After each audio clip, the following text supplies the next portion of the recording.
Je me nomme Maodo Ndiaye, plus connu sous le nom de M. Ndiaye Science, étudiant, écrivain. Bon, il y a de cela quelques années, les clubs sciences m'ont sollicité pour la mise sur pied de certains clubs ou bien le redressement de certains clubs. Du coup, je ne pouvais pas tout le temps aller ici, là-bas. Alors j'ai pris l'initiative d'écrire un livre qui était au début composé d'un seul domaine, composé de 3 chapitres. Mais c'est à la suite que je me suis compris que, après avoir parlé du club, il faut parler de la science en tant que telle. Et dans le livre, j'ai parlé du club au domaine 1 et au domaine 2, j'ai parlé de la science en tant que telle. Au domaine 1, on a 4 chapitres.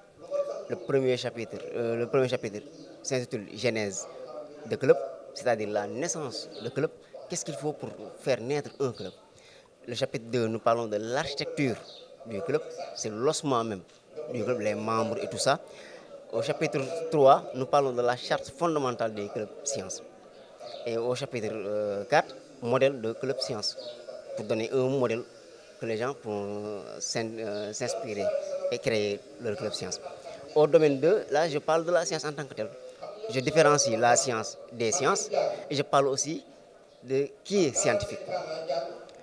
Au chapitre 6, je parle de l'expérience scientifique. Chapitre 7, je parle de Science Day, je parle de cette journée scientifique qui réunit des élèves pour faire la promotion de la science. Et au dernier chapitre, je parle de Science Challenge, une compétition entre les clubs sciences. À rappeler que le livre en tant que tel est sous 400 et quelques pages.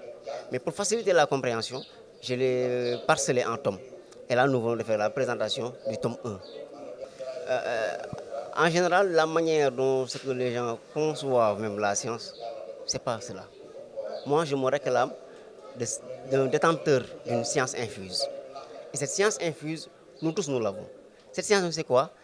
C'est le fait de savoir la connaissance. C'est le fait de pouvoir faire la pratique de ces connaissances. Le scientifique dont je me réclame, c'est ce scientifique défini par Cheikh Anta Diop comme étant celui qui met son intimidation au service de sa nation. Pour dire que même notre maman qui est dans la cuisine est un scientifique. Parce que faisant des bouillons et tout ça, avec des degrés et tout ça, c'est parce qu'il sait la manière dont elle mélange les ingrédients.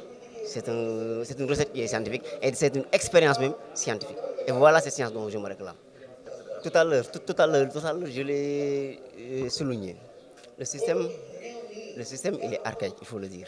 Le système, on a tendance à avoir des professeurs qui font avec leur fameux, je dirais entre guillemets, harmat. Ils n'ont pas le temps d'aider les jeunes chercheurs. Et un pays ne peut pas se développer sans la science. Il faut l'accepter. Et cette science-là, je le dis tantôt, ce n'est pas être en série S ou L ou autre. Moi, j'ai eu mon baccalauréat L2. Et pourtant, j'ai tété le champ scientifique. Et le système, les professeurs qui sont là avec le fameux harmat, l'administration, je ne vais pas dire président ou autre parce que ça ne m'intéresse pas. Ce n'est pas la politique en tant que telle qui m'intéresse. Ce qui m'intéresse, c'est que le système va mal et il faut le dénoncer. Mais comment le dénoncer? Pas en restant à dire ceci ou cela, ou à pointer du doigt telle personne ou telle personne, mais en mettant des choses en valeur. Écrire un livre, créer des clubs, former des jeunes. Voilà comment nous pouvons répondre à cela. Bon, merci de l'opportunité que vous me donnez pour donner mon avis sur cet important travail qui a été fait par notre jeune frère Maodo Ndiaye, dit Ndiaye Science, par rapport à son expérience de responsable et de fondateur de Club Science dans différents établissements qu'il a fréquentés, établissements scolaires.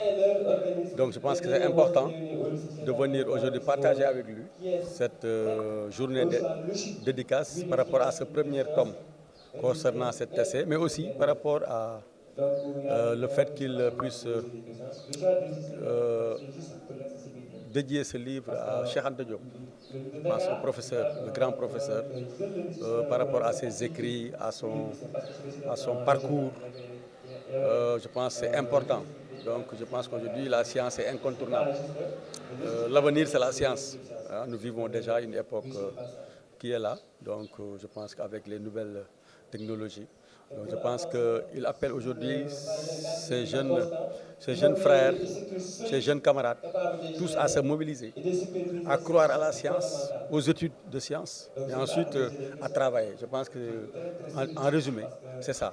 c'est de pousser les gens à aimer, à avoir l'amour du travail.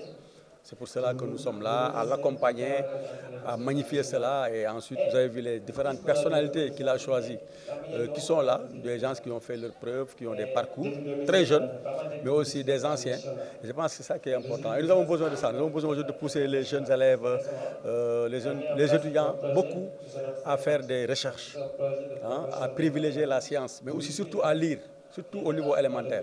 Je pense que c'est important. Sinon, parce que c'est rare de voir ces genres de présentations, parce que c'est des jeunes qui le font, c'est des élèves, c'est des étudiants. Et pourtant, si on parle d'émergence aujourd'hui, horizon 2035, nous devons avoir des milliers de Maodo Ndiaye, de milliers de Ndiaye Sciences, pour que nous puissions tous être au rendez-vous de l'histoire, hein, par rapport à la science, mais par rapport aussi au développement.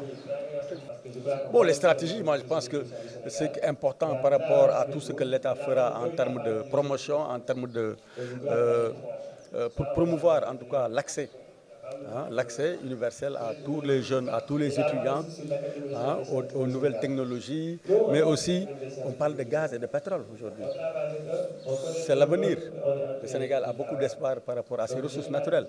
Il faudra aujourd'hui mobiliser les étudiants et les étudiants. C'est vrai qu'il y a des universités et des centres de recherche même qui sont créés, hein, et d'essais, mais tout ça, ça ne suffit pas. Il faudra généraliser sur le plan national, au plan régional, départemental, mais aussi promouvoir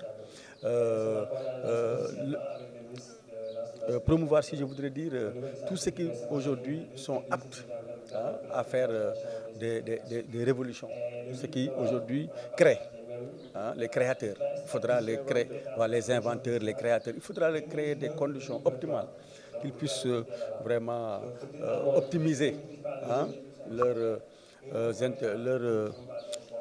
comment on appelle ça encore,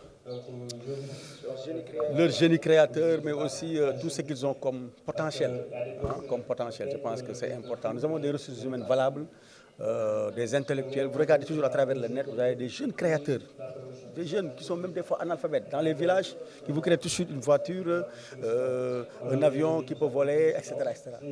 Alors qu'ils sont dans la brousse. Donc ça veut dire que si nous mettons les moyens qu'il faut, à partir de l'élémentaire, à partir du secondaire, mais demain, avec le pétrole et le gaz, avec l'exploitation de ces ressources qui sont là, le zircon, etc., le Sénégal a un potentiel énorme en mines, en gaz, en pétrole. Donc nous pourrons, en énergie, nous pourrons demain exploiter cela et permettre à notre pays d'être au niveau vraiment du sommet.